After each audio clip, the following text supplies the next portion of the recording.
বাজারে সবজি কিনতে গিয়েছিলাম ছেলের সাথে। নতুন একটা দোকান। বিক্রেতা আমাদের দেখে বলল, নতুন মুখ তো? ছেলে হেসে বলল, হ্যাঁ কাকা, এটা আমাদের নতুন বাজার। সবজি বাছতে বাছতে বিক্রেতা জিজ্ঞেস করল, ভাই, আপনার বউ? আমি সংশোধন করতে যাচ্ছিলাম। কিন্তু ছেলে আগেই বলে দিল, হ্যাঁ কাকা, নতুন বিয়ে হয়েছে গি। আমি অবাক হয়ে ছেলের দিকে তাকালাম। বিক্রেতা বলল, ভাবি অনেক সুন্দর। ছেলে গর্ব করে বলল, আমিও তাই মনে করি। কি আমি কিছু বলতে পারলাম না। বাজার শেষ করে বাড়ি ফেরার পথে আমি জিজ্ঞেস করলাম, কেন মিথ্যা বললি? সে বলল, মা, আমি মিথ্যা বলিনি। আমি সত্যিই চাই তুমি আমার বউ হও। আমি থমকে দাঁড়ালাম। সে আমার হাত ধরে বলল, মা, দেখেছ দোকানদার কেমন বিশ্বাস করেছে? কারণ আমরা সত্যিই দম্পতি মনে হই কি? সে আরও বলল, মা, আমি তোমাকে ভালোবাসি। আমি চাই সবাই জানুক তুমি আমার। আমরা কি সত্যিই বিয়ে করতে পারি না? আমি বাজারের ব্যাগ নিয়ে দাঁড়িয়ে রইলাম। রাস্তার মানুষজন আমাদের দিকে তাকিয়ে হাসছিল। এই গল্পটি সম্পূর্ণ শুনলে আপনাদের পানি অটোমেটিক বের হয়ে যাবে, যত দ্রুত সম্ভব হাতের কাছে টিস্যু নিয়ে বসে পড়ুন। বিছানার চাদর যেন নষ্ট না হয় সেটা সম্পূর্ণ খেয়াল রাখার অনুরোধ জানিয়ে গল্পটি এখন শুরু করব। তার আগে সর্বশেষ অনুরোধ, দয়া করে এমন পানি বের করার গল্প নিয়মিত শুনতে আমাদের চ্যানেলটি সকলেই সাবস্ক্রাইব করুন। ধন্যবাদ। হ্যালো বন্ধুরা, আমার নাম মৌসুমী দাস। আমার বয়স ৪৪ বছর। আমার স্বামীর নাম রবীন দাস, বয়স ৪৭ বছর। আমাদের ২ সন্তান, রনি আর পূজা। রনি ২১ বছর বয়সী, ইউনিভার্সিটিতে পড়ে। পূজা ১৪ বছর বয়সী, স্কুলে যায়। ঘটনাটা ঘটেছিল গত মাসে। সেদিন বিকেলে রনিকে নিয়ে নতুন বাজারে গেলাম।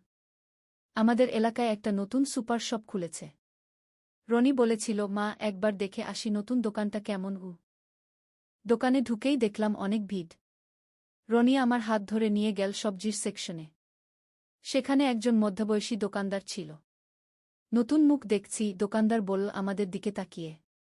হ্যাঁ কাকা, আমরা প্রথমবার এসেছি, রনি উত্তর দিল। আমি আলু পেঁয়াজ দেখতে লাগলাম। দোকানদার বলল, ভাই, আপনি কি নেবেন? রনি আমার দিকে ইশারা করে বলল, উনি যা বলবেন তাই নেব কাকাগু। দোকানদার আমার দিকে তাকিয়ে জিজ্ঞেস করল, আপনি কি নেবেন বুমা? আমি চমকে গেলাম। বুমা? আমি তো রনির মা। আমি সংশোধন করতে যাচ্ছিলাম, কিন্তু রনি আগেই বলে দিল, হ্যাঁ কাকা, আলু পেঁয়াজ দিন। নতুন সংসার, সব কিছুই নতুন। আমি অবাক হয়ে রনির দিকে তাকালাম। সে কেন এমন কথা বলছে? দোকানদার মুচকি হেসে বলল, বুমা অনেক সুন্দর। আপনি ভাগ্যবান। রনি গর্বিত হয়ে বলল, আমিও তাই মনে করি কাকা। আমার চেয়ে সুন্দর কেউ নেই গি। আমি কিছু বলতে পারলাম না। রনি কি করছে? কেন সে আমাকে তার স্ত্রী বলে পরিচয় দিচ্ছে? দোকানদার আলু পেঁয়াজ মেপে দিতে লাগল। আমি রনিকে কিছু বলতে চাচ্ছিলাম, কিন্তু অনেক লোকের সামনে কিছু বলা যাচ্ছিল না। কতদিন হলো বিয়ে? দোকানদার আবার জিজ্ঞেস করল। রনি তাৎক্ষণিক উত্তর দিল, ১ মাস হয়েছে কাকা। এখনো হানিমুন পিরিয়ড চলছে গু। আমার মুখ লাল হয়ে গেল। রনি কি বলছে? আমি তার মা, তার স্ত্রী নই। দোকানদার হাসতে হাসতে বলল, তাই বলেছি, দেখেই বোঝা যাচ্ছে নতুন দম্পতি। আপনারা দুজনেই খুব খুশি লাগছেন গু। রনি আমার কোমর জড়িয়ে ধরল। আমি আরও বেশি বিব্রত হলাম। হ্যাঁ কাকা, আমরা খুব খুশি, রনি বলল। আমার স্ত্রী খুব ভালো রান্না করে। আমি খুব ভাগ্যবান। দোকানদার বলল, দেখেই বোঝা যাচ্ছে বুমা ভালো রান্না করেন। শরীর স্বাস্থ্য ভালো আছে গু। আমি আর থাকতে পারলাম না। আমি বাইরে অপেক্ষা করছি বলে দোকানের বাইরে চলে এলাম। কিছুক্ষণ পরে রনি বেরিয়ে এল কেনাকাটার ব্যাগ নিয়ে। আমি তাকে কিছু বলার আগেই সে বলল, মা, রাগ করো না। আমি ভুল করে ফেলেছি। ভুল করে? আমি প্রশ্ন করলাম। রনি মাথা নিচু করে বলল, মা, দোকানদার ভেবেছিল আমরা স্বামী স্ত্রী। আমি সংশোধন করতে পারিনি গি। কেন পারলে না? আমি জানতে চাইলাম। রনি চুপ করে রইল। আমরা বাড়ির দিকে হাঁটতে লাগলাম। রাস্তায় হাঁটতে হাঁটতে রনি বলল, মা, আমি একটা কথা বলবো? বলো। আমার কাছে তুমি স্ত্রীর মতোই লাগো, রনি বলল। আমি থমকে দাঁড়ালাম। কি বললি? রনি আমার দিকে তাকাল। মা, আমি তোমাকে খুব ভালোবাসি। তুমি আমার সব কিছু গু। আমি তোর মা, আমি বললাম। হ্যাঁ, তুমি আমার মা। কিন্তু আমি চাই তুমি আমার স্ত্রীও হও, রনি বলল। আমি হতবাক হয়ে গেলাম। আমার ছেলে কি বলছে? রনি আমার হাত ধরল। মা, আমি জানি এটা অস্বাভাবিক। কিন্তু আমি সত্যিই তোমাকে একজন নারী হিসেবে দেখি গিয়ে। আমি আমার হাত ছাড়িয়ে নিলাম। রনি, তুই কি বলছিস? আমি তোর মা গু। রনি বলল, মা, আজকে দোকানে দেখলি না? দোকানদার সহজেই বিশ্বাস করেছে যে আমরা স্বামী স্ত্রী। কারণ আমাদের মধ্যে সেই কেমিস্ট্রি আছে গি। আমি কিছু বুঝতে পারছিলাম না। রনি কি বোঝাতে চাইছে? রনি আবার বলল, মা, আমি তোমাকে বিয়ে করতে চাই। আমরা কি সত্যিই বিয়ে করতে পারি না? আমি বাজারের ব্যাগ নিয়ে দাঁড়িয়ে রইলাম। রাস্তার মানুষজন আমাদের দিকে তাকিয়ে হাসছিল। হঠাৎ রনি আমার কাছে এসে কানে কানে বলল, মা, আমি তোমার থেকে শুরু করে একটা নাটক করছি। দেখো, সবাই আমাদের দিকে তাকিয়ে হাসছে গি। আমি চমকে রনির দিকে তাকালাম। নাটক? রনি হেসে বলল, হ্যাঁ মা। আমি এটা একটা সোশ্যাল এক্সপেরিমেন্ট করছি। দেখতে চাইছি মানুষ কেমন রিয়্যাক্ট করে কি। আমি স্বস্তি পেলাম। তুই আমাকে ভয় পাইয়ে দিয়েছিস গো। রনি বলল, মা, আমার একটা প্রজেক্ট আছে সোশ্যাল বিহেভিয়ার নিয়ে। আমি দেখতে চাইছি অস্বাভাবিক পরিস্থিতিতে মানুষ কেমন আচরণ করে কি। আমি বুঝলাম রনি তার পড়াশোনার জন্য এটা করছে। তবুও আমার মনে একটা অদ্ভুত অনুভূতি থেকে গেল। বাড়ি পৌঁছার পর রনি বলল, মা, আমি এই এক্সপেরিমেন্টটা আরও কয়েকবার করতে চাই। তুমি কি সাহায্য করবি? আমি ভাবলাম, রনির পড়াশোনার জন্য হলে আমি সাহায্য করতে পারি। ঠিক আছে, আমি বললাম। পরের দিন সকালে আমি রনিকে বললাম, ঠিক আছে, 1 মাসের জন্য আমি তোর প্রস্তাব মেনে নিচ্ছি গু। রনির মুখে খুশির ছাপ ফুটে উঠল। সত্যি মা? আমি বললাম, হ্যাঁ, কিন্তু শর্ত আছে। পূজার সামনে আমরা স্বাভাবিক থাকব। আর 1 মাস পর যদি আমার ভালো না লাগে তুই এই বিষয় ভুলে যাবি। রনি বলল, ঠিক আছে মা গি। সেদিন থেকে আমাদের জীবনে একটা নতুন অধ্যায় শুরু হল। রনি আমার সাথে অনেক বেশি সময় কাটাতে লাগল। সকালে উঠে রনি আমার জন্য চা বানিয়ে দিত। আমি রান্না করার সময় সে আমার পাশে থাকত। একদিন রনি বলল, মা, আমরা একসাথে সিনেমা দেখতে যাব? আমি বললাম, পূজাকে নিয়ে যাব? রনি বলল, না মা, শুধু আমরা দুজন। আমি রাজি হলাম। সিনেমা হলে গিয়ে দেখি রনি আমার জন্য 2টো টিকিট কেটেছে। ভালো সিট। সিনেমা দেখার সময় রনি আমার হাত ধরল। আমি প্রথমে অস্বস্তি বোধ করলাম, কিন্তু পরে মানিয়ে নিলাম। সিনেমার পর রনি বলল, মা, আমরা রেস্টুরেন্টে খেতে যাব গো। আমি বললাম, বাড়িতে খাব না? রনি বলল, আজ আমাদের ডেট মা। আমি তোমাকে বাইরে খাওয়াতে চাই।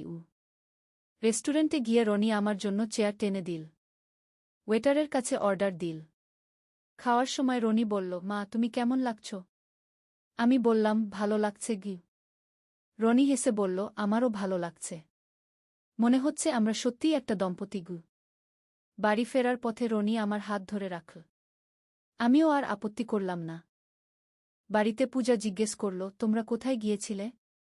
রনি বলল, সিনেমা দেখতে গিয়েছিলাম গু। পূজা বলল, আমাকে নিয়ে যাওনি কেন? আমি বললাম, পরের বার তোকেও নিয়ে যাব। এভাবে দিন কয়েক কেটে গেল। রনি আমার খেয়াল রাখতে লাগল। আমার জন্য ফুল কিনে আনত। ছোট ছোট উপহার দিত। একদিন রনি বলল, মা, আমরা একটা ছুটির দিনে কোথাও ঘুরতে যাব গো। আমি বললাম, কোথায়? রনি বলল, কক্সবাজার। আমরা দুজন। আমি ভাবলাম, পূজাকে কি বলবো? রনি বলল, পূজাকে রুমা আন্টির কাছে রেখে যাব গো। আমি রাজি হলাম। পরের সপ্তাহে আমরা কক্সবাজার গেলাম। রনি একটা সুন্দর হোটেল বুক করেছিল সমুদ্রের পাশে। হোটেলে চেক ইন করার সময় রিসেপশনিস্ট জিজ্ঞেস করল, হানিমুন কাপল? রনি হেসে বলল, হ্যাঁ গু। আমি লজ্জা পেলাম, কিন্তু কিছু বললাম না। রুমে গিয়ে দেখি একটাই বেড। আমি রনিকে জিজ্ঞেস করলাম, একটা বেড? রনি বলল, মা, আমরা তো স্বামী স্ত্রীর মতো থাকছি গু। আমি বললাম, রনি, আমি ফ্লোরে ঘুমাবো গো। রনি বলল, না মা, বেডে তুমি ঘুমাবে। আমি ফ্লোরে ঘুমাবো গু। সন্ধ্যায় আমরা সমুদ্র সৈকতে গেলাম। রনি আমার সাথে বালুর উপরে বসল। রনি বলল, মা, তুমি কত সুন্দর দেখাচ্ছ গু। আমি বললাম, রনি, তুই আমাকে মা বলে ডাকিস। এই কথাগুলো বলা ঠিক নয় গে। রনি বলল, মা, আমি তোমাকে আমার স্ত্রী মনে করছি গু। সমুদ্রের ঢেউয়ের শব্দ শুনতে শুনতে আমরা দুজন চুপ করে বসে রইলাম। রাতে হোটেলে ফিরে রনি সত্যিই ফ্লোরে ঘুমাল। আমি বেডে। পরের দিন সকালে রনি বলল, মা, আমরা শপিং করব গু। আমরা স্থানীয় বাজারে গেলাম। রনি আমার জন্য একটা সুন্দর শাড়ি কিনা। দোকানদার বলল, আপনাদের খুব ভালো লাগছে একসাথে গু। রনি বলল, আমরা নতুন বিয়ে করেছি গু। আমি আর আপত্তি করলাম না। 3 দিন পর আমরা ঢাকা ফিরলাম। পূজা রুমার কাছ থেকে আমাদের বাড়িতে এসেছে। পূজা জিজ্ঞেস করল, ভ্রমণ কেমন ছিল? রনি বলল, খুব ভালো ছিল উ। পূজা বলল, আমিও যেতে চাইতাম ঘ। আমি বললাম, পরের বার তোকেও নিয়ে যাব উ। কিন্তু আমার মনে হচ্ছিল পূজা কিছু সন্দেহ করছে। সেদিন রাতে পূজা আমার কাছে এসে বলল, মা, তুমি আর রনি দাদা খুব বেশি একসাথে থাকো এখন উ। আমি বললাম, তাই তো? কোনো সমস্যা আছে? পূজা বলল, না, কিন্তু অদ্ভুত লাগে গু। আমি বুঝলাম পূজা কিছু বুঝতে পারছে। পরের দিন স্কুল থেকে পূজা ফিরে বলল, মা, আমার ক্লাসমেট রিয়া বলছে তার দিদি আর দিদির বয়ফ্রেন্ডের মতো তোমাদের দেখেছে কক্সবাজারে গু। আমার মুখ শুকিয়ে গেল। পূজার ক্লাসমেটের দিদি আমাদের দেখেছে? রনি বলল, রিয়া হয়তো ভুল বলেছে গি। পূজা বলল, না, রিয়া বলেছে তার দিদি নিশ্চিত। তোমরা হাত ধরে হাঁটছিলে গু। আমি কিছু বলতে পারলাম না। সেদিন রাতে রনিকে ডেকে বললাম, রনি, আমাদের এই সম্পর্ক শেষ করতে হবে গু। রনি বলল, কেন মা? আমরা তো ভালো ছিলাম গু। আমি বললাম, পূজা সন্দেহ করছে। মানুষ কথা বলছে গি। রনি বলল, মা, মানুষ কি বলবে তা নিয়ে চিন্তা করো না গি। আমি বললাম, রনি, পূজার ভবিষ্যতের কথা ভাবো। তার বিয়ে হবে। মানুষ কি বলবে? রনি চুপ হয়ে গেল। আমি বললাম, রনি, আমাদের 1 মাস পূর্ণ হয়েছে। এবার স্বাভাবিক জীবনে ফিরে যেতে হবে গু। রনি বলল, মা, তুমি কি খুশি ছিলে না আমার সাথে? আমি সত্যি বলতে খুশি ছিলাম। রনি আমার অনেক যত্ন নিয়েছে। কিন্তু আমি বললাম, রনি, এটা ঠিক নয়। তুই একটা মেয়ে খুঁজে নে কি।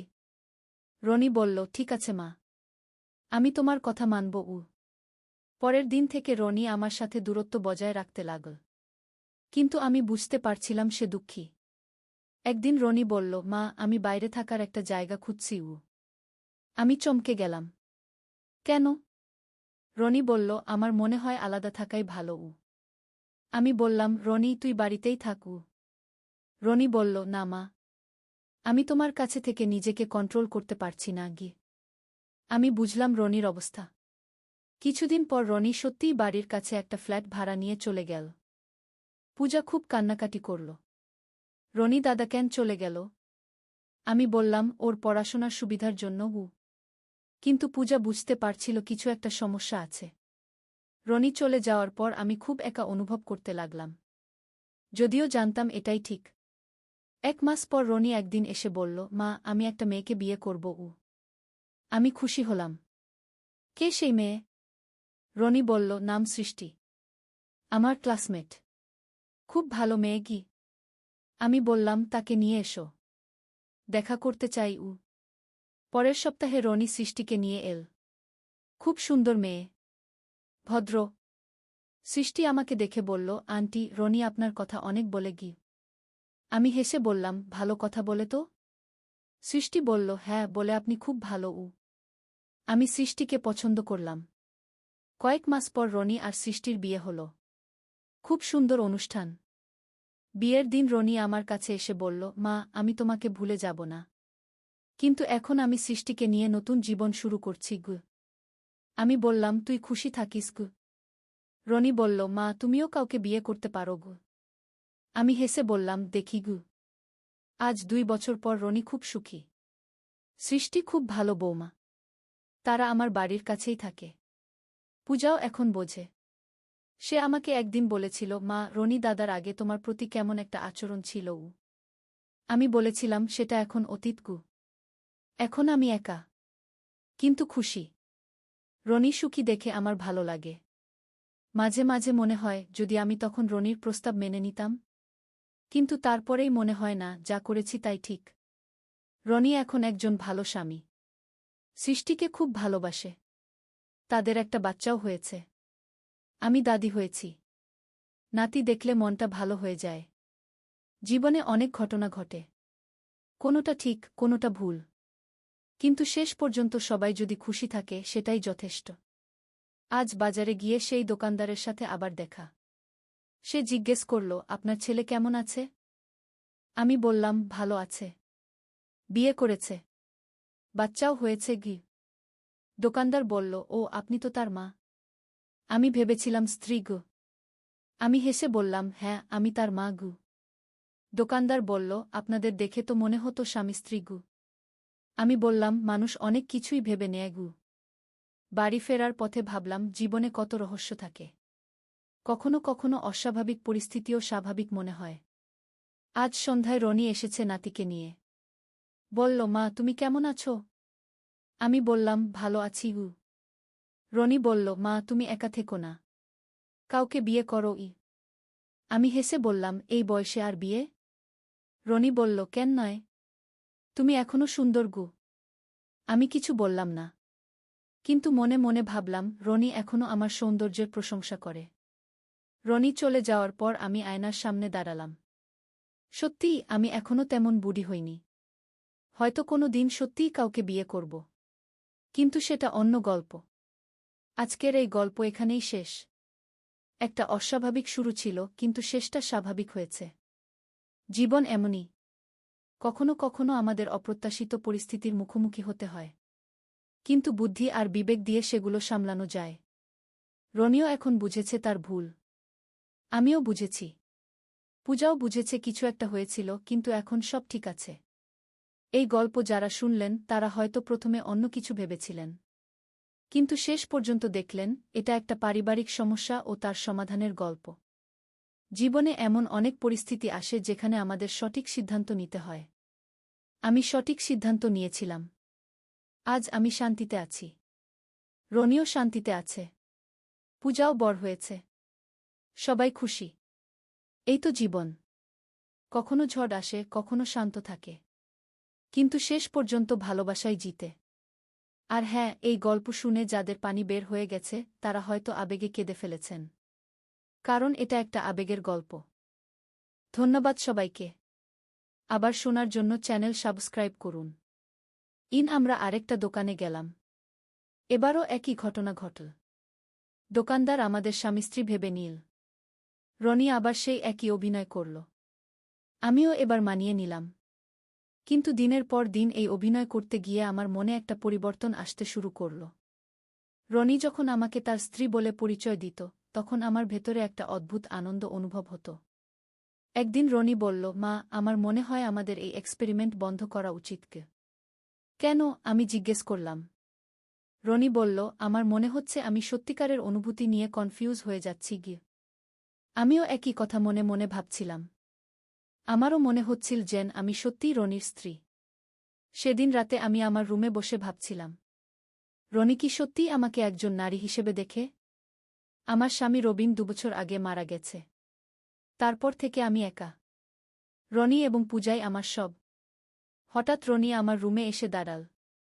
মা আমি কিছু বলবো, রনি বলল। আমি তার দিকে তাকালাম। রনি বলল, মা আমি যা বলেছিলাম সেদিন সেটা কোনো এক্সপেরিমেন্ট ছিল না গি। আমার হৃদস্পন্দন বেড়ে গেল। তাহলে? রনি বসে পড়ল আমার পাশে। মা আমি সত্যিই তোমাকে ভালোবাসি। শুধু মা হিসেবে নয়, একজন নারী হিসেবেও। আমি কিছু বলতে পারলাম না। রনি আমার হাত ধরল। মা আমি জানি এটা ভুল, কিন্তু আমি সত্যিই তোমাকে বিয়ে করতে চাই গি। আমি আমার হাত সরিয়ে নিলাম। রনি আমি তোর মা। এমন কথা বলা ঠিক না গি। রনি বলল, মা তুমি এখনো যুবতী। তুমি সুন্দর। আমি তোমাকে খুশি রাখতে পারব। আমি উঠে দাঁড়ালাম। রনি তুই নিজের রুমে যা গু। রনি উঠে দাঁড়াল। মা আমি তোমাকে ভাবতে সময় দিচ্ছি, কিন্তু আমার অনুভূতি সত্যি গে। রনি চলে যাওয়ার পর আমি অনেকক্ষণ বসে ভাবলাম, রনি কি সত্যিই আমাকে ভালোবাসে? পরের কয়েকদিন রনি আমার সাথে স্বাভাবিক আচরণ করল, কিন্তু আমি বুঝতে পারছিলাম সে আমার জবাবের জন্য অপেক্ষা করছে। একদিন পূজা স্কুল থেকে ফিরে বলল, মা তুমি আর রনি দাদা এখন কথা বলো না কেন? আমি বললাম, আমরা তো কথা বলি। পূজা বলল, না মা, তোমরা আগের মতো হাসি খুশি নও। আমি বুঝলাম পূজাও আমাদের পরিবর্তন লক্ষ্য করেছে। সেদিন রাতে আমি রনিকে ডেকে বললাম, রনি, আমি তোর সাথে কথা বলতে চাই। রনি এসে বসল। আমি বললাম, রনি, তুই যা বলেছিস সেটা ভুল গো। রনি বলল, কেন ভুল মা? ভালোবাসা কি কোনো ভুল? আমি বললাম, আমি তোর মা, আমাদের মধ্যে এমন সম্পর্ক হতে পারে না আগে। রনি বলল, মা, সমাজ কি বলবে তা নিয়ে চিন্তা করো না, আমি তোমাকে খুশি রাখব। আমি বললাম, রনি, তুই একটা মেয়ে খুঁজে নে, বিয়ে কর, পরিবার গড়। রনি বলল, আমি অন্য কাউকে চাই না মা, আমি শুধু তোমাকেই চাই। আমি উত্তর দিতে পারলাম না। রনি আমার কাছে এসে বলল, মা, তুমি আমার কথা একবার ভেবে দেখো, আমরা খুব সুখী হতে পারব। আমি রনির মুখের দিকে তাকালাম। সে আমার ছেলে, কিন্তু এখন সে একজন পূর্ণবয়স্ক পুরুষ। হঠাৎ আমার মনে হলো, রনি যা বলছে তাতে কি কোনো ভুল আছে? আমি তো একা, রনিও একা। কিন্তু তারপরেই আমার বিবেক বলল, না, এটা ভুল। আমি বললাম, রনি, তুই এই বিষয় নিয়ে আর কথা বলবি না কি? রনি বলল, ঠিক আছে মা, কিন্তু আমার অনুভূতি পরিবর্তন হবে না কি? পরের দিন থেকে আমাদের বাড়িতে একটা অদ্ভুত পরিবেশ তৈরি হলো। রনি আমার সাথে স্বাভাবিক আচরণ করার চেষ্টা করছে, কিন্তু আমি তার দৃষ্টিতে এক ধরনের আকাঙ্ক্ষা দেখতে পাচ্ছি। একদিন আমি বাজারে গেলাম একা। সেই দোকানদারের সাথে দেখা। কোথায় আপনার স্বামী? দোকানদার জিজ্ঞেস করল। আমি বুঝলাম সে রনির কথা বলছে। আমি বললাম, উনি বাড়িতে গু। দোকানদার বলল, আপনারা খুব সুন্দর দম্পতি, আপনাদের দেখলেই বোঝা যায় অনেক ভালোবাসা গু। আমি কিছু বললাম না। বাড়ি ফিরে এসে দেখি রনি বসে আছে। রনি বলল, মা, তুমি কেমন আছো? আমি বললাম, ভালো আছি গু। রনি বলল, মা, আমি তোমাকে একটা কথা বলি, আমি অন্য কোনো মেয়ের সাথে সম্পর্ক করতে পারছি না, সবসময় তোমার কথা মনে হয় গে। আমি রনির কথা শুনে ভাবলাম, আমিও কি রনিকে একজন পুরুষ হিসেবে দেখতে শুরু করেছি? সেদিন রাতে আমি ঘুমাতে পারলাম না। রনির কথাগুলো আমার মাথায় ঘুরছিল। পরের দিন সকালে পূজা স্কুলে গেছে, রনিও কলেজে গেছে। আমি একা বাড়িতে। হঠাৎ দরজায় কলিং বেল বাজল। দরজা খুলে দেখি আমার বোন রুমা। রুমা বলল, কি ব্যাপার দিদি, তুমি খুব চিন্তিত লাগছো গু। আমি রুমাকে সব কিছু খুলে বললাম। রুমা শুনে বলল, দিদি, এটা খুবই অস্বাভাবিক, রনি হয়তো কনফিউজড। আমি বললাম, আমিও বুঝতে পারছি না কি করব। রুমা বলল, দিদি, তুমি রনিকে কাউন্সেলিং এর জন্য পাঠাও। আমি রুমার কথা শুনে ভাবলাম, হ্যাঁ, হয়তো এটাই ভালো সমাধান। বিকেলে রনি ফিরে এলে আমি তার সাথে কথা বললাম। আমি বললাম, রনি, তুই একজন মনোবিদের সাথে কথা বলবি। রনি বলল, কেন মা? আমি বললাম, তোর মানসিক অবস্থা ঠিক নেই গি। রনি হেসে বলল, মা, আমার মানসিক অবস্থা একদম ঠিক, আমি তোমাকে ভালোবাসি, এটাই সত্যি গি। আমি বললাম, রনি, তুই আমার ছেলে, এমন অনুভূতি স্বাভাবিক নয় গে। রনি বলল, মা, আমি একটা প্রস্তাব দিচ্ছি, আমরা 1 মাস একসাথে থেকে দেখি, যদি তুমি খুশি না থাকো তাহলে আমি এই বিষয় নিয়ে আর কথা বলবো না গি। আমি চমকে গেলাম। একসাথে থাক মানে? রনি বলল, মা, আমরা স্বামী স্ত্রীর মতো থাকব, তুমি দেখবি আমরা কত সুখী হতে পারি। আমি বললাম, রনি, এটা সম্ভব নয় গু। রনি বলল, মা, শুধু 1 মাস, তারপর তুমি সিদ্ধান্ত নিও গো। আমার মনে হচ্ছিল 1 মাস পরীক্ষা করে দেখলে ক্ষতি কি? যদি সত্যি আমরা সুখী না হই তাহলে রনি নিজেই বুঝবে। পরের নদীর ধারে সেই গা। প্রথম অধ্যায়, শুরুজাত। পদ্মা নদীর ধারে একটা ছোট্ট গ্রাম ছিল, নাম তার রূপসী গ্রাম। গ্রামের নাম শুনলেই মনে হতো কত সুন্দর হবে। আর সত্যিই গ্রামটা ছিল অপূর্ব সুন্দর। সবুজ ধানক্ষেত, নারিকেল আর সুপারি গাছের সারি, আর নদীর শীতল হাওয়া, সব মিলিয়ে এক স্বর্গের মতো জায়গা। এই গ্রামেই থাকতো একটা ছেলে, নাম তার আলম। বয়স তখন 17 কি 18 হবে। ফর্সা রং, লম্বা চুল, আর চোখে একটা স্বপ্ন, বড় হয়ে সে লেখক হবে। প্রতিদিন সন্ধ্যায় নদীর ধারে বসে সে লিখত তার ডায়েরিতে, কখনো কবিতা, কখনো গল্প, কখনো শুধু মনের কথা। আলমের বাবা মোক্তার সাহেব ছিলেন গ্রামের স্কুলের প্রধান শিক্ষক। মা রহিমা বেগম ছিলেন একজন নরম মনের মহিলা, যিনি সবসময় সবার জন্য রান্না করতেন। তাদের ছোট্ট টিনের চালের বাড়িটা ছিল গ্রামের মাঝখানে। আলমের একটা ছোট বোন ছিল, সামিয়া। বয়স তার 10 বছর। চঞ্চল, দুষ্টু, কিন্তু খুব মিষ্টি। সে সবসময় ভাইয়ের পিছন পিছন ঘুরত। ভাইয়া, আমাকে নিয়ে চলো না। এই ছিল তার প্রিয় সংলাপ। দ্বিতীয় অধ্যায়, নতুন প্রতিবেশী। একদিন গ্রামে নতুন একটা পরিবার এলো। তারা ঢাকা থেকে এসেছিল। বাবা একজন সরকারি চাকরিজীবী, বদলি হয়ে এই উপজেলায় এসেছেন। তাদের সাথে ছিল একটা মেয়ে, নাম তার তানিয়া। তানিয়া ছিল আলমের সমবয়সী। লম্বা চুল, বড় বড় চোখ, আর মুখে সবসময় একটা হাসি। সে ছিল খুবই পড়ুয়া। বই পড়তে তার খুব ভালো লাগত। প্রথম দিন যখন সে গ্রামের স্কুলে ভর্তি হলো, তখন সবাই অবাক হয়ে তাকে দেখছিল। শহুরে মেয়ে, কিন্তু কোনো অহংকার নেই। আলম আর তানিয়ার প্রথম দেখা হয়েছিল স্কুলের লাইব্রেরিতে। দুজনেই একই বই খুঁজছিল, রবীন্দ্রনাথের গোরা। তুমিও রবীন্দ্রনাথ পড়ো? আলম জিজ্ঞেস করেছিল। হ্যাঁ, আমার খুব প্রিয়। তুমি? তানিয়া হেসে জবাব দিয়েছিল। সেই থেকে তাদের বন্ধুত্ব শুরু। প্রতিদিন স্কুলে, লাইব্রেরিতে, আর কখনো কখনো নদীর ধারে বসে তারা গল্প করত। সাহিত্য নিয়ে, জীবন নিয়ে, স্বপ্ন নিয়ে। তৃতীয় অধ্যায়, স্বপ্নের কথা। একদিন সন্ধ্যায় নদীর ধারে বসে আলম তানিয়াকে বলল, জানো, আমি বড় হয়ে লেখক হতে চাই। এমন গল্প লিখব যেগুলো মানুষের মন ছুঁয়ে যাবে। তানিয়া মৃদু হেসে বলল, তুমি পারবে। তোমার লেখার হাত খুব ভালো। তুমি যা লিখো তাতে আন্তরিকতা আছে। তুমি কি হতে চাও? আলম জিজ্ঞেস করল। আমি শিক্ষিকা হতে চাই। গ্রামের মেয়েদের পড়াতে চাই। দেখো না, এখানে কত মেয়ে স্কুলেই যায় না। আমি চাই সবাই পড়াশোনা করুক। তানিয়ার কথা শুনে আলম অবাক হল। এতটা সরল, এতটা নিঃস্বার্থ স্বপ্ন। তুমি সত্যিই অসাধারণ, আলম বলল। তানিয়া লজ্জা পেয়ে বলল, আরে না, আমি সাধারণ। তবে হ্যাঁ, আমি মানুষের জন্য কিছু করতে চাই। সেদিন থেকে আলমের মনে তানিয়ার জন্য একটা বিশেষ জায়গা তৈরি হলো। সে বুঝতে পারছিল না এটা কি অনুভূতি, কিন্তু তানিয়াকে না দেখলে তার দিন ভালো যেত না। চতুর্থ অধ্যায়, বর্ষাকাল। বর্ষা এলো। পদ্মা নদী ফুলে ফেঁপে উঠল। চারিদিকে পানি আর পানি। স্কুল বন্ধ হয়ে গেল। বৃষ্টি থামার নাম নেই। একদিন সন্ধ্যায় আলম দেখল তানিয়া তাদের বাড়ির সামনে দাঁড়িয়ে আছে, ভিজে একদম। কি হয়েছে? এভাবে বৃষ্টিতে ভিজে আসলে কেন? আলম চিন্তিত হয়ে জিজ্ঞেস করল। আমার বই। আমার প্রিয় বইটা। আমি নদীর ধারে রেখে এসেছিলাম। পানিতে ভেসে যাবে কি? তানিয়া কাঁদো কাঁদো স্বরে বলল। আলম কিছু না ভেবে ছাতা নিয়ে বেরিয়ে পড়ল। বৃষ্টি তখন মুষলধারে পড়ছে।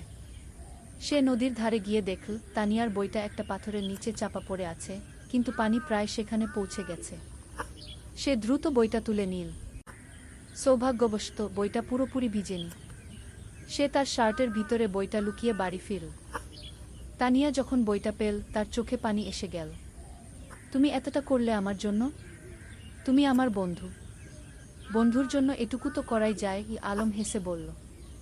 সেদিন থেকে তানিয়াও বুঝতে পারল, আলম তার কাছে শুধু একজন বন্ধু নয়, আরও বেশি কিছু। পঞ্চম অধ্যায়, গ্রামের মেলা। শরৎকাল এলো। গ্রামে বড় মেলা বসল। নৌকা বাইচ, পুতুল নাচ, জারি গান, কত কিছু। সারা গ্রামে উৎসবের আমেজ। আলম আর তানিয়া একসাথে মেলা ঘুরছিল। স্বামীও ছিল তাদের সাথে। সে দুষ্টুমি করে বলল, ভাইজা, তানিয়া আপু তোমার বউ হবে? আলম আর তানিয়া দুজনেই লজ্জা পেয়ে গেল। আলম স্বামীয়াকে বকা দিল, কিন্তু মনে মনে সে ভাবছিল, সত্যিই তো, তানিয়াকে ছাড়া তার জীবন অসম্পূর্ণ মনে হয়। মেলায় একটা পুতুলের দোকানে তানিয়া একটা সুন্দর পুতুল দেখে মুগ্ধ হয়ে গেল। কিন্তু দাম শুনে হতাশ হলো, 50 টাকা। তার কাছে এত টাকা ছিল না। আলম চুপি চুপি পুতুলটা কিনে নিল। মেলা শেষে যখন বাড়ি ফিরছিল, তখন সে তানিয়াকে পুতুলটা দিল। এটা তুমি আমার জন্য? তানিয়া অবাক হয়ে বলল। তুমি যেটা চেয়েছিলে সেটা তোমার হওয়া উচিত। আলম মৃদু হেসে বলল। তানিয়া পুতুলটা বুকে জড়িয়ে ধরল। ধন্যবাদ, আলম। তুমি সত্যিই খুব ভালো। সেদিন রাতে আলম তার ডায়েরিতে লিখল, আজ আমি বুঝেছি ভালোবাসা কাকে বলে। যাকে দেখলে বুক ভরে যায়, যার জন্য নিজের সবকিছু দিয়ে দিতে ইচ্ছা করে, সেই তো ভালোবাসা। ষষ্ঠ অধ্যায়, সংকট। কিন্তু জীবন তো সবসময় সুখের থাকে না। একদিন আলমের বাবা হঠাৎ অসুস্থ হয়ে পড়লেন। ডাক্তার বলল তাকে ঢাকায় নিয়ে যেতে হবে ভালো চিকিৎসার জন্য। আলম দুশ্চিন্তায় পড়ে গেল। ঢাকায় যেতে হলে অনেক টাকা লাগবে। তাদের পরিবার তো সচ্ছল নয়। তানিয়া যখন এ খবর পেল, সে তার বাবাকে বলল। তানিয়ার বাবা একজন ভালো মানুষ ছিলেন। তিনি আলমের বাবার চিকিৎসার জন্য টাকা দিতে রাজি হলেন। না না, এভাবে আমরা নিতে পারব না, মোক্তার সাহেব বললেন। আপনি আমার মেয়ের শিক্ষকের বাবা। আমার দায়িত্ব আপনার সেবা করা, তানিয়ার বাবা বললেন। শেষ পর্যন্ত আলমের বাবাকে ঢাকায় নিয়ে যাওয়া হলো। আলম আর তার মা তার সাথে গেল। সামিয়া থেকে গেল গ্রামে তানিয়াদের বাড়িতে। ঢাকায় থাকতে হলো প্রায় 1 মাস। সেই 1 মাস আলম প্রতিদিন তানিয়াকে চিঠি লিখত। মোবাইল ফোন তো তখন সবার ছিল না। চিঠি ছিল যোগাযোগের মাধ্যম। তানিয়াও প্রতিদিন চিঠির অপেক্ষায় থাকত। আলমের চিঠি পড়ে সে বুঝতে পারত আলম কতটা কষ্টে আছে, কতটা দুশ্চিন্তায় আছে। সে নিজেও আলমের জন্য দোয়া করত। সপ্তম অধ্যায়, ফিরে আসা। অবশেষে মোক্তার সাহেব সুস্থ হয়ে উঠলেন। ডাক্তার বললেন এখন তিনি বাড়ি যেতে পারবেন, কিন্তু সতর্ক থাকতে হবে। যেদিন আলম গ্রামে ফিরল, সেদিন পুরো গ্রাম খুশিতে আত্মহারা। সবাই মোক্তার সাহেবকে দেখতে এলো। তানিয়াও এলো সামিয়াকে নিয়ে। আলম তানিয়াকে দেখে বলল, তোমার চিঠিগুলো আমাকে শক্তি দিয়েছে। ঢাকায় যখন খুব কষ্ট লাগত, তখন তোমার চিঠি পড়ে আবার ভালো লাগত। আমি জানতাম তুমি ফিরে আসবে। আমি বিশ্বাস রাখিনি, হারাইনি, তানিয়া মৃদু হেসে বলল। সেদিন বিকেলে নদীর ধারে বসে আলম তানিয়াকে বলল, তানিয়া, আমি তোমাকে কিছু বলতে চাই। বলো, তানিয়া বলল। আমি তোমাকে ভালোবাসি। ঢাকায় থাকার সময় প্রতিটা মুহূর্তে তোমার কথা মনে পড়েছে। তুমি ছাড়া আমার জীবন অর্থহীন। তানিয়া কিছুক্ষণ চুপ করে রইল। তারপর বলল, আমিও তোমাকে ভালোবাসি আলম, কিন্তু আমরা এখনো ছোট। আমাদের পড়াশোনা শেষ করতে হবে, নিজেদের প্রতিষ্ঠিত করতে হবে। তারপর আমরা একসাথে থাকব। আলম তার কথা শেষ করল। হ্যাঁ, একসাথে থাকব, তানিয়া হেসে মাথা নাড়ল। অষ্টম অধ্যায়, সময়ের পরীক্ষা। পরের কয়েক বছর দ্রুত কেটে গেল। আলম আর তানিয়া দুজনেই খুব ভালো ছাত্র ছিল। এসএসসি পরীক্ষায় দুজনেই জিপিএ 5 পেল। এরপর তারা ঢাকায় কলেজে ভর্তি হল। আলম নটরডেম কলেজে আর তানিয়া হলিক্রস কলেজে। গ্রাম ছেড়ে শহরে আসতে হলো। শহরের জীবন ছিল অন্যরকম। ব্যস্ততা, ভিড়, শব্দ, সবকিছু গ্রামের থেকে আলাদা। কিন্তু আলম আর তানিয়া তাদের লক্ষ্য থেকে বিচলিত হলো না। প্রতি সপ্তাহান্তে তারা দেখা করত।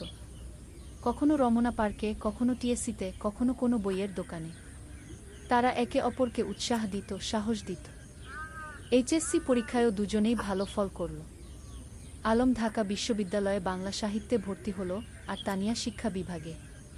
কিন্তু বিশ্ববিদ্যালয়ের জীবনে নতুন চ্যালেঞ্জ এলো। রাজনীতি, সেশনজট, আর্থিক সংকট, নানা সমস্যা। কখনো কখনো আলমের মনে হতো সে হয়তো লেখক হতে পারবে না। তানিয়াও মাঝে মাঝে হতাশ হতো। কিন্তু তারা একে অপরকে সাহায্য করত। আলম যখন হতাশ হতো, তানিয়া তাকে মনে করিয়ে দিত তার স্বপ্নের কথা। তানিয়া যখন ভেঙে পড়ত, আলম তাকে শক্তি যোগাত।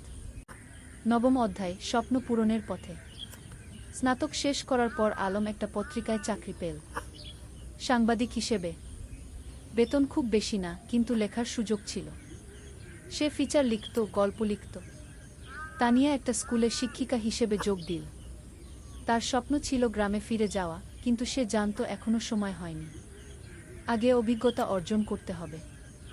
একদিন আলম একটা প্রকাশনা সংস্থায় তার লেখা গল্পের পাণ্ডুলিপি জমা দিল। সে একটা উপন্যাস লিখেছিল, নদীর ধারে সেই গাগ। এটা ছিল তাদের নিজেদের গল্প, তাদের গ্রামের গল্প।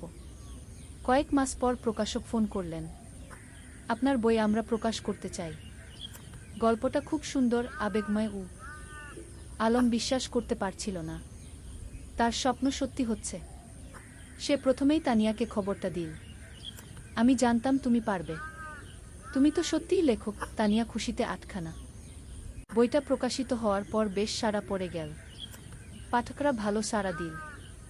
সমালোচকরাও প্রশংসা করল। 10ম অধ্যায়, ঘরে ফেরা। 5 বছর পর আলম আর তানিয়া সিদ্ধান্ত নিল তারা গ্রামে ফিরে যাবে। ঢাকায় তারা যা অর্জন করতে চেয়েছিল তা করেছে। এখন সময় এসেছে নিজেদের শেকদে ফিরে যাওয়ার। তারা বিয়ে করল। সাদামাটা অনুষ্ঠান, কিন্তু পূর্ণ আন্তরিকতায়। পুরো গ্রাম এসেছিল তাদের বিয়েতে। তোমরা আমাদের গর্ব, মুক্তার সাহেব আবেগে বললেন। বিয়ের পর তারা গ্রামেই থেকে গেল। আলম লেখালেখি চালিয়ে গেল। সে গ্রামের গল্প লিখত, সাধারণ মানুষের গল্প। তার বই পরপর সফল হতে লাগল। তানিয়া গ্রামে একটা স্কুল খুল, বিনামূল্যে গরিব মেয়েদের পড়াতে লাগল। সে তার স্বপ্ন পূরণ করছিল। 11 অধ্যায়, নতুন প্রজন্ম। 3 বছর পর তাদের একটা মেয়ে হলো। নাম রাখল রূপা। ছোট্ট, ফুটফুটে, ঠিক যেন তানিয়ার মতো। রূপা বড় হতে লাগল গ্রামের মুক্ত পরিবেশে। নদীর ধারে খেলা, মাঠে দৌড়ানো, গাছে চড়া, সবকিছু। আলম তাকে গল্প শোনাতো, তানিয়া তাকে পড়াতো। একদিন রূপা জিজ্ঞেস করল, বাবা, তুমি আর মা কিভাবে পরিচিত হলে? আলম হেসে বলল, সেটা একটা লম্বা গল্প মা।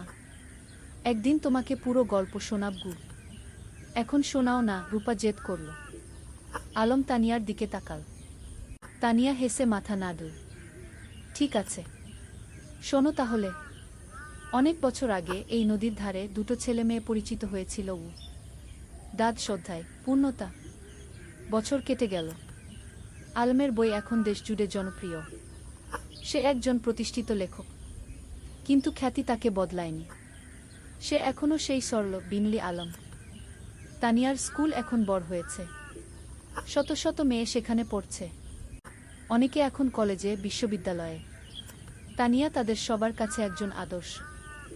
একদিন সন্ধ্যায় নদীর ধারে বসে আলম তানিয়াকে বলল, তুমি জানো, এই জায়গাটাই আমার সবচেয়ে প্রিয়। এখানেই আমরা প্রথম একসাথে বসেছিলাম, স্বপ্নের কথা বলেছিলাম। আর এখন সেই স্বপ্ন পূরণ হয়েছে, তানিয়া বলল। শুধু পূরণই না, আরও বেশি কিছু পেয়েছি। তোমাকে পেয়েছি, রূপাকে পেয়েছি, এই সুন্দর জীবনটা পেয়েছি। রূপা তখন দৌড়ে এসে তাদের কোলে বসল। বাবা, আমি বড় হয়ে তোমার মতো লেখক হব। আলম হেসে মেয়ের মাথায় হাত বুলিয়ে দিল। তুমি যা হতে চাও তাই হবে মা। আমরা তোমার পাশে আছি। সূর্য তখন অস্ত যাচ্ছে নদীর ওপারে। লাল কমলা আকাশ, নদীর শীতল বাতাস, আর পরিবারের উষ্ণতা, এর চেয়ে সুন্দর আর কি হতে পারে? 13 অধ্যায়, গ্রামের উন্নয়ন। আলম আর তানিয়া শুধু নিজেদের নিয়েই ব্যস্ত ছিল না, তারা পুরো গ্রামের উন্নয়ন নিয়ে ভাবত। আলম তার লেখালেখি থেকে যা আয় করত তার একটা অংশ গ্রামের উন্নয়নে ব্যয় করত। তারা গ্রামে একটা লাইব্রেরি খুল, হাজার হাজার বই নিয়ে। গ্রামের যে কেউ এসে বই পড়তে পারত। ছোট ছেলেমেয়েরা বিকেলে এসে বই পড়ত, গল্প শুনত। জ্ঞানী শক্তি, আলম সবসময় বলতো, আমরা যদি আমাদের নতুন প্রজন্মকে শিক্ষিত করতে পারি তাহলে গ্রাম এমনিতেই উন্নত হবে। তানিয়া তার স্কুলে শুধু পড়াশোনাই শেখাতো না, জীবন দক্ষতাও শেখাতো। মেয়েদের শেখাতো কিভাবে আত্মবিশ্বাসী হতে হয়, কিভাবে নিজের মতামত প্রকাশ করতে হয়, কিভাবে স্বাবলম্বী হতে হয়। শিক্ষা মানে শুধু বই পড়া নয়, তানিয়া বলতো। শিক্ষা মানে জীবনকে বুঝতে শেখা, মানুষ হয়ে ওঠা। গ্রামের মানুষ তাদের এই প্রচেষ্টায় খুব খুশি ছিল। যারা আগে মেয়েদের স্কুলে পাঠাতে চাইতো না, তারাও এখন পাঠাতে শুরু করেছে। একদিন গ্রামের প্রবীণ হাজী সাহেব আলমকে বললেন, বাবা, তোমরা আমাদের গ্রামের জন্য যা করছো সেটা আল্লাহ কবুল করুন। তোমরা না থাকলে আমাদের গ্রাম এখনো অন্ধকারেই থাকত। আলম বিনয়ের সাথে বলল, চাচা, আমরা তো এই গ্রামেরই সন্তান। আমাদের দায়িত্ব এই গ্রামের সেবা করা। 14 অধ্যায়, বাধা আর সংগ্রাম। কিন্তু জীবন তো সবসময় মসৃণ পথে চলে না। একদিন গ্রামে একটা বড় সমস্যা দেখা দিল। পদ্মা নদীর ভাঙন শুরু হলো। প্রতিদিন নদী গ্রামের জমি গিলে খাচ্ছে। অনেক পরিবার তাদের বাড়িঘর হারাচ্ছে। ফসলের জমি নদীতে তলিয়ে যাচ্ছে। মানুষ আতঙ্কিত। আলম আর তানিয়া বসে থাকল না। তারা একটা সভা ডাকল। পুরো গ্রামের মানুষ এলো। আমরা যদি একসাথে কাজ করি তাহলে আমরা নদীর ভাঙন রোধ করতে পারব, আলম বলল। আমাদের সরকারের কাছে দরখাস্ত দিতে হবে, আমাদের নিজেদেরও কিছু পদক্ষেপ নিতে হবে। তারা একটা কমিটি গঠন করল। জেলা প্রশাসকের কাছে দরখাস্ত দিল। সংবাদপত্রে লিখল। আলম তার লেখনীর মাধ্যমে এই সমস্যা তুলে ধরল সারা দেশে। কয়েক মাসের সংগ্রামের পর সরকার নড়েচড়ে বসল। নদীর তীরে বাঁধ নির্মাণের কাজ শুরু হল। ধীরে ধীরে ভাঙন থামল। গ্রামের মানুষ স্বস্তির নিঃশ্বাস ফেলল। তোমরা আমাদের গ্রামকে বাঁচিয়েছ, একজন বৃদ্ধ আলমকে আশীর্বাদ করলেন। আমরা সবাই মিলে বাঁচিয়েছি, আলম বলল। এটা সবার প্রচেষ্টার ফল। পঞ্চম অধ্যায়, রূপার স্বপ্ন। রূপা এখন 10 বছরের, খুব মেধাবী মেয়ে। স্কুলে সব সময় প্রথম হয়, কিন্তু শুধু পড়াশোনায় নয়, সে খেলাধুলায়, গানেও ভালো। একদিন রূপা তার বাবা মাকে বলল, আমি ডাক্তার হতে চাই, গ্রামের মানুষদের সেবা করব। আলম আর তানিয়া খুশি হল। তাদের মেয়ে অন্যের সেবা করতে চায়, এর চেয়ে বড় গর্বের আর কি হতে পারে? তুমি যা হতে চাও, আমরা তোমাকে সাহায্য করব, তানিয়া বলল। কিন্তু রূপার একটা শর্ত ছিল, আমি ঢাকায় না, গ্রামেই থাকব, এখানেই পড়ব, এখানেই ডাক্তারি করব। আলম হেসে বলল, কেন মা? ঢাকায় তো ভালো সুযোগ পাবে। বাবা, তুমি আর মা যেমন গ্রামে ফিরে এসেছ, আমিও তাই চাই। গ্রামের মানুষদের সবচেয়ে বেশি সাহায্যের দরকার। এই কথা শুনে আলমের চোখে পানি এসে গেল। তার মেয়ে তার আদর্শকে ধারণ করছে। রূপা খুব পরিশ্রমী ছিল। প্রতিদিন ভোরে উঠে পড়াশোনা করত, মায়ের স্কুলে ছোটদের পড়াতে সাহায্য করত, বাবার লেখার কাজেও হাত লাগাত। রূপা, তুমি এত কাজ করো, ক্লান্ত হয়ে যাও না? তানিয়া একদিন জিজ্ঞেস করল। না মা, আমি যখন মানুষের উপকার করি তখন আমার ভালো লাগে, ক্লান্তি লাগে না, রূপা হেসে জবাব দিল। সব শ্রদ্ধায় পুরস্কার। আলমের লেখালেখি এখন দেশের সীমা পেরিয়ে গেছে। তার বই অনুবাদ হয়েছে বিভিন্ন ভাষা, বিদেশেও পাঠক তৈরি হয়েছে। একদিন একটা খবর এলো, আলম জাতীয় সাহিত্য পুরস্কার পেতে যাচ্ছে। এটা দেশের সর্বোচ্চ সাহিত্য পুরস্কার। পুরো গ্রাম আনন্দে উদ্বেলিত। আমাদের আলম জাতীয় পুরস্কার পাবে, সবাই গর্ব করে বলতে লাগল। পুরস্কার দেওয়ার অনুষ্ঠান হলো ঢাকায়। প্রধানমন্ত্রী নিজে পুরস্কার তুলে দিলেন আলমের হাতে। আপনার লেখা আমাদের গ্রাম বাংলার প্রকৃত চিত্র তুলে ধরে, প্রধানমন্ত্রী বললেন। আপনি দেশের গর্ব। আলম বিনয়ের সাথে পুরস্কার নিল। তার মনে পড়ল সেই দিনগুলোর কথা, যখন সে নদীর ধারে বসে স্বপ্ন দেখত লেখক হওয়ার। পুরস্কার পাওয়ার পর আলম একটা বক্তৃতা দিল। এই পুরস্কার শুধু আমার একার নয়, এটা আমার স্ত্রী তানিয়ার, আমার মেয়ে রূপার, আমার গ্রামের সব মানুষের। তারা আমাকে অনুপ্রাণিত করেছে, সাহস দিয়েছে। তানিয়ার চোখে খুশির অশ্রু। তার স্বামী এত বড় সম্মান পেল, কিন্তু তবুও সে নিজের কৃতিত্ব সবার সাথে ভাগ করে নিচ্ছে। সপ্তদশ অধ্যায়, তানিয়ার স্বীকৃতি। আলমের পুরস্কার পাওয়ার 1 বছর পর তানিয়াও একটা সম্মান পেল। সরকার তাকে কুশেরা শিক্ষক পুরস্কার দিল। তার স্কুল থেকে যে মেয়েরা বের হয়ে গেছে, তারা এখন বিভিন্ন ক্ষেত্রে প্রতিষ্ঠিত। কেউ ডাক্তার, কেউ ইঞ্জিনিয়ার, কেউ শিক্ষক, কেউ উদ্যোক্তা। পুরস্কার নেওয়ার সময় তানিয়া বলল, আমি শুধু বীজ বপন করেছি। এই মেয়েরাই আমার আসল পুরস্কার। তারা নিজেদের প্রতিষ্ঠিত করেছে, সমাজে অবদান রাখছে। তার স্কুলের একজন প্রাক্তন ছাত্রী, যে এখন একজন সফল ব্যবসায়ী, মঞ্চে উঠে এসে বলল, ম্যাডাম না থাকলে আমি আজ এখানে থাকতাম না। তিনি আমাকে শুধু পড়াশোনাই শেখাননি, আত্মবিশ্বাস শিখিয়েছেন। রূপা তখন মঞ্চের নিচে বসে মায়ের দিকে তাকিয়েছিল, গর্বিত চোখে। আমার মা সত্যিই সেরা, সে মনে মনে বলল। অষ্টাদশ অধ্যায়, সময়ের প্রবাহ। আরও কয়েক বছর কেটে গেল। রূপা এখন 8ম শ্রেণীতে, খুব ভালো ছাত্রী। তার স্বপ্ন ডাক্তার হওয়ার, সেই স্বপ্ন এখনও অটুট। আলম এখনও লিখে যাচ্ছে। তার নতুন একটা উপন্যাস বের হলো, জোছনা রাতের স্বপ্ন। এটাও বেশ জনপ্রিয় হলো। তানিয়ার স্কুল এখন অনেক বড়, 300 জন ছাত্রী, 10 জন শিক্ষক, একটা পূর্ণাঙ্গ শিক্ষা প্রতিষ্ঠান। গ্রামটাও অনেক বদলে গেছে। এখন পাকা রাস্তা, বিদ্যুৎ, স্বাস্থ্যকেন্দ্র, সবকিছু আছে। কিন্তু গ্রামের আত্মা, সেই সারল্য, সেই ভালোবাসা, সেটা আছে অক্ষুণ্ণ। একদিন সন্ধ্যায় পুরো পরিবার নদীর ধারে বসেছিল। আলম, তানিয়া, রূপা আর শামিয়া। শামিয়া এখন বিবাহিত, তার একটা ছেলে আছে। ভাইয়া, মনে আছে যখন আমি ছোট ছিলাম, তুমি আর ভাবি এখানে বসে গল্প করতে? শামিয়া হেসে বলল। মনে আছে, আলম হেসে বলল। সেই সময়গুলো কত সুন্দর ছিল। এখনকার সময়ও কম সুন্দর নয়, তানিয়া বলল। আমরা একসাথে আছি, সুস্থ আছি, খুশি আছি, এর চেয়ে বড় সৌভাগ্য আর কি? রূপা বলল, বাবা, তোমার আর মায়ের মতো আমিও একজন ভালো মানুষকে জীবনসঙ্গী হিসেবে পেতে চাই। আলম মেয়ের মাথায় হাত রেখে বলল, তুমি পাবে মা, তবে তার আগে তোমার স্বপ্ন পূরণ করো, ডাক্তার হও, তারপর জীবনসঙ্গী খুঁজবে। 19 অধ্যায়, নতুন চ্যালেঞ্জ। রূপা এসএসসি পরীক্ষা দিল। ফলাফল বেরোলো, জিপিএ 5। পুরো গ্রাম খুশি। আলম আর তানিয়া গর্বিত।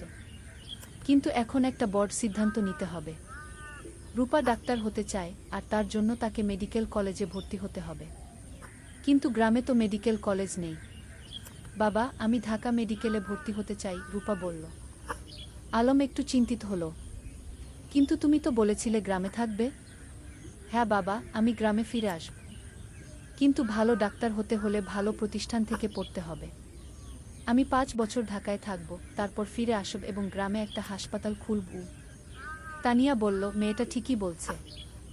আমরাও তো ঢাকায় গিয়ে পড়াশোনা করেছিলাম, তারপর ফিরে এসেছি। রূপা ঢাকা মেডিকেল কলেজে ভর্তি হলো। প্রথম দিকে গ্রাম ছেড়ে যেতে খুব কষ্ট হচ্ছিল, কিন্তু সে জানত এটা তার লক্ষ্যের জন্য প্রয়োজন। আলম আর তানিয়া প্রতি মাসে ঢাকায় যেত মেয়েকে দেখতে। রূপা ফোনে প্রতিদিন কথা বলত। 20 অধ্যায়, পরিবারের বন্ধন। 5 বছর খুব দ্রুত কেটে গেল। রূপা ডাক্তার হয়ে গেল, এমবিবিএস পাস করে ভালো ফলসহ। এখন তার সামনে অনেক সুযোগ। ঢাকার বড় বড় হাসপাতাল তাকে চাকরির অফার দিচ্ছে।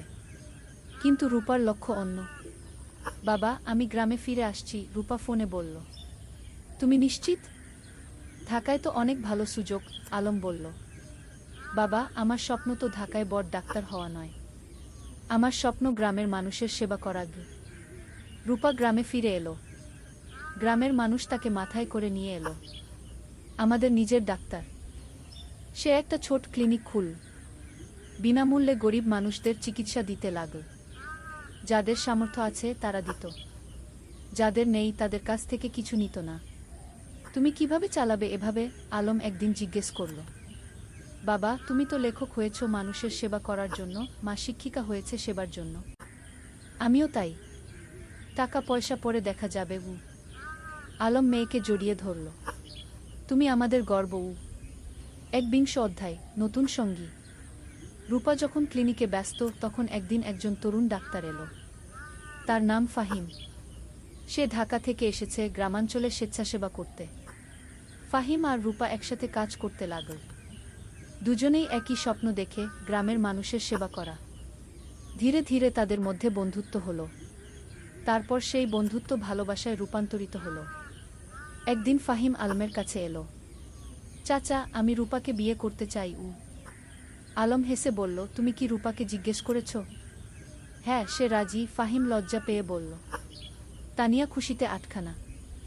আমার মেয়ে একজন ভালো মানুষ পেয়েছে। রূপা আর ফাহিমের বিয়ে হলো। সাদামাটা কিন্তু আন্তরিক অনুষ্ঠান। পুরো গ্রাম এসেছিল। বিয়ের পর তারা দুজন মিলে ক্লিনিক চালাতে লাগল। তারা স্বপ্ন দেখে গ্রামে একটা বড় হাসপাতাল করার। 20 অধ্যায়, 3 প্রজন্ম। 2 বছর পর রূপার একটা ছেলে হলো। নাম রাখল আয়ান।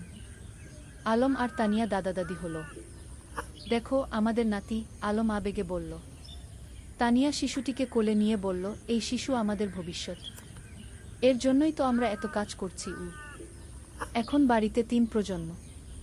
আলমতানিয়া, রূপা, ফাহিম আর ছোট্ট আয়ান। প্রতিদিন সন্ধ্যায় তারা একসাথে বসে। আলম গল্প বলে, তানিয়া গান শোনায়, রূপা দিনের কাজের গল্প বলে। একদিন আয়ান যখন একটু বড় হলো, সে জিজ্ঞেস করল, দাদু, তুমি কি করো? আলম হেসে বলল, আমি গল্প লিখি, নাতুবু। আমাকে একটা গল্প বলো না? ঠিক আছে, শোনো তাহলে। অনেক বছর আগে এই নদীর ধারে কি। আর এভাবেই চলতে থাকে জীবনের গল্প, প্রজন্ম থেকে প্রজন্মে। 23 অধ্যায়, উত্তরাধিকার। আলম এখন 60 পেরিয়ে গেছে। চুলদাড়ি পেকে গেছে, কিন্তু লেখার হাত এখনো অক্ষুণ্ণ। সে এখনো প্রতিদিন লেখে। তানিয়াও এখন অবসর নিয়েছে স্কুল থেকে, কিন্তু মাঝে মাঝে যায় ছাত্রীদের সাথে দেখা করতে। একদিন আয়ান, যে এখন 5 বছরের, দাদুকে জিজ্ঞেস করল, দাদু, তুমি কত বই লিখেছ? প্রায় 20টা, আলম বলল। আমিও বড় হয়ে লেখক হব, আয়ান বলল। রূপা হেসে বলল, তুমি যা হতে চাও তাই হবে গি। আলম নাতিকে কোলে নিয়ে বলল, লেখক হওয়া মানে শুধু বই লেখা নয় বাবা। লেখক হওয়া মানে মানুষের কথা বলা, সত্য বলা, ভালোবাসা ছড়িয়ে দেওয়া গি। আমি সব করব, আয়ান উৎসাহিত হয়ে বলল। তানিয়া নাতিকে আদর করে বলল, তুমি করবে, আমরা জানি গি। ২৪ অধ্যায় গ্রামের হাসপাতাল। রূপা আর ফাহিমের স্বপ্ন ছিল গ্রামে একটা বড় হাসপাতাল খোলার। তারা কয়েক বছর ধরে টাকা জমিয়ে রাখছিল। আলমও তার রয়্যালটির একটা অংশ দিয়েছিল। অবশেষে সেই দিন এলো। তারা একটা ৩ তলা হাসপাতাল তৈরি করল। নাম দিল রূপসী হাসপাতাল। উদ্বোধনের দিন পুরো জেলা থেকে মানুষ এলো। স্বাস্থ্যমন্ত্রী নিজে এসে উদ্বোধন করলেন। এই হাসপাতাল শুধু একটা স্বাস্থ্যসেবা কেন্দ্র নয়, মন্ত্রী বললেন, এটা একটা স্বপ্নের বাস্তবায়ন।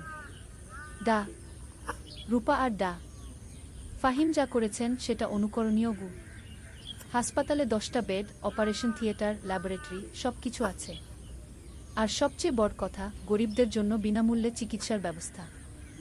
আলম গর্বে বুক ফুলিয়ে বলল, আমার মেয়ে যা করেছে আমি কলম দিয়ে তা করতে পারিনি গু। তুমি কলম দিয়ে মানুষের মন ছুঁয়েছ, আমি হাত দিয়ে মানুষের শরীর সারাচ্ছি। দুটোই সমান গুরুত্বপূর্ণ, রূপা বলল।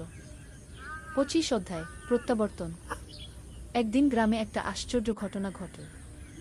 যে ছেলেটা 30 বছর আগে গ্রাম ছেড়ে আমেরিকায় গিয়েছিল সে ফিরে এলো। তার নাম জামিল। সে আমেরিকায় একজন সফল ব্যবসায়ী। কিন্তু বয়স হয়েছে, এখন শেখদে ফিরতে চায়। জামিল আলমের সাথে দেখা করতে এলো। আমি তোমার বই পড়েছি আমেরিকায় বসে। সেই বই পড়ে আমার গ্রামের কথা মনে পড়ে গেল, তাই ফিরে এলাম। স্বাগতম, আলম হাসি মুখে বলল। জামিল বলল, আমি এই গ্রামের জন্য কিছু করতে চাই। তুমি কি পরামর্শ দাও? আলম ভাবল একটু, তারপর বলল, গ্রামে একটা কারিগরি প্রশিক্ষণ কেন্দ্র খোলো। যুবকদের হাতে কলমে কাজ শেখাও, তাহলে তারা চাকরি পাবে, স্বাবলম্বী হবে গু।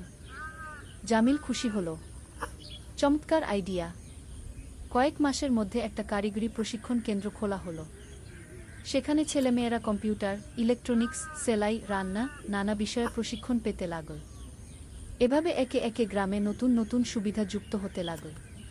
কেউ ফিরে এসে স্কুলে দান করল, কেউ রাস্তা বানিয়ে দিল, কেউ মসজিদ মন্দির সংস্কার করল। আলম দেখছিল আর ভাবছিল, একজন মানুষ যদি ভালো কাজ শুরু করে তাহলে সেটা অন্যদেরও অনুপ্রাণিত করে কি। 26 অধ্যায় পরবর্তী প্রজন্ম। আয়ান এখন 10 বছরের। খুব মেধাবী ছেলে। সে দাদুর কাছে বসে গল্প শোনে, দাদির কাছে থেকে জীবনের পাঠ নেয়। একদিন স্কুলে একটা রচনা প্রতিযোগিতা হলো। বিষয় ছিল আমার স্বপ্নের বাংলাদেশ। আয়ান লিখল, আমার স্বপ্নের বাংলাদেশের সবাই শিক্ষিত হবে। কেউ অসুস্থ হলে চিকিৎসা পাবে, কেউ গরিব থাকবে না, সবাই একসাথে মিলেমিশে থাকবে। আমার দাদু বলেন, স্বপ্ন দেখতে হয় বড়, তারপর সেই স্বপ্ন পূরণের জন্য কাজ করতে হয়। আয়ান প্রথম হলো, পুরস্কার পেল। আলম নাতির রচনা পড়ে চোখ ভিজিয়ে ফেল। আমাদের শিক্ষা বৃথা যায়নি, নতুন প্রজন্ম ঠিক পথে আছে কি। 27 অধ্যায় জীবনের সন্ধ্যা। আলম এখন 65 পেরিয়ে গেছে।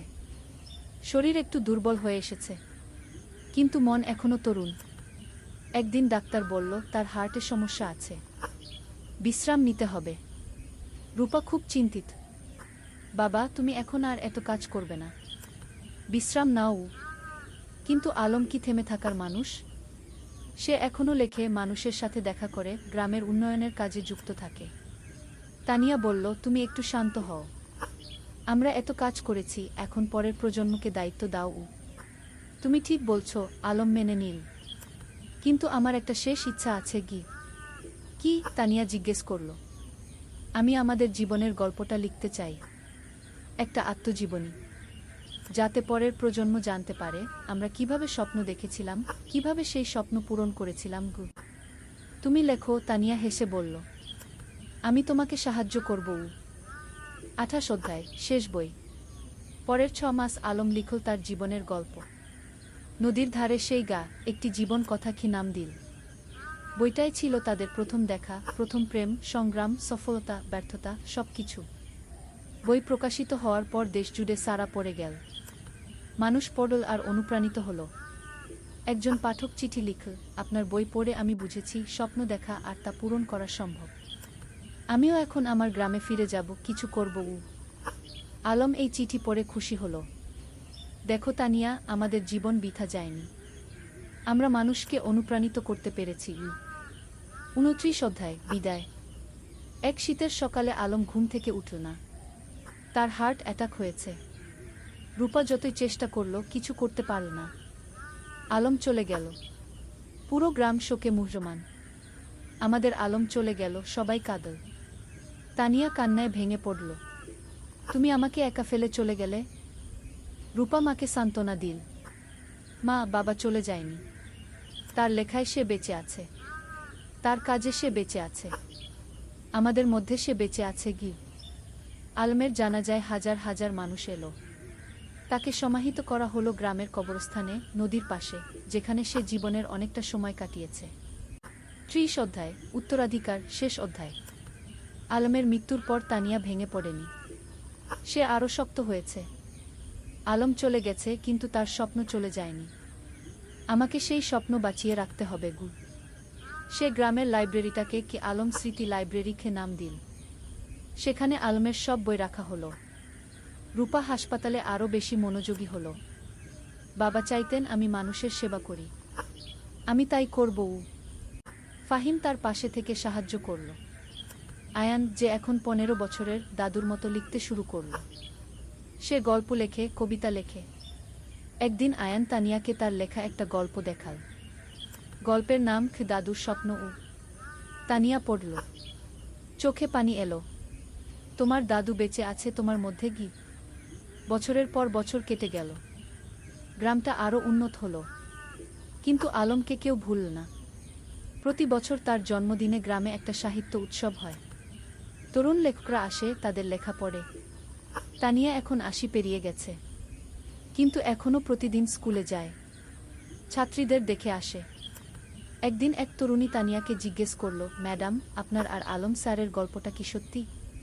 তানিয়া হেসে বলল, হ্যাঁ, প্রতিটা শব্দ সত্যি। আমরা স্বপ্ন দেখেছিলাম, আর সেই স্বপ্ন পূরণ করেছিলাম। আমিও কি পারবো? তরুণী জিজ্ঞেস করল। অবশ্যই পারবে, তানিয়া দৃঢ়তার সাথে বলল। শুধু স্বপ্ন দেখো, তারপর সেই স্বপ্ন পূরণের জন্য কাজ করো। আর কখনো হাল ছেড়ো না। সেদিন সন্ধ্যায় নদীর ধারে বসে তানিয়া আকাশের দিকে তাকাল। আলম, তুমি কি দেখছো? আমরা যা শুরু করেছিলাম তা এখনো চলছে। তোমার স্বপ্ন বেঁচে আছে। নদীর জল কুলকুল করে বয়ে যাচ্ছে। বাতাসে যেন আলমের কণ্ঠস্বর ভেসে এলো, আমি জানতাম তুমি পারবে। আমরা একসাথে এই স্বপ্ন দেখেছিলাম, তুমি তা বাঁচিয়ে রেখেছ। ধন্যবাদ তানিয়া। তানিয়া হাসু, চোখে পানি কিন্তু মুখে হাসি।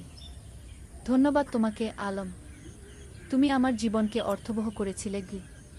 সমাপ্তি। এই ছিল আলম আর তানিয়ার গল্প। দুটো সাধারণ মানুষ যারা অসাধারণ স্বপ্ন দেখেছিল। আর সেই স্বপ্ন শুধু নিজেদের জন্যই ছিল না, ছিল সবার জন্য।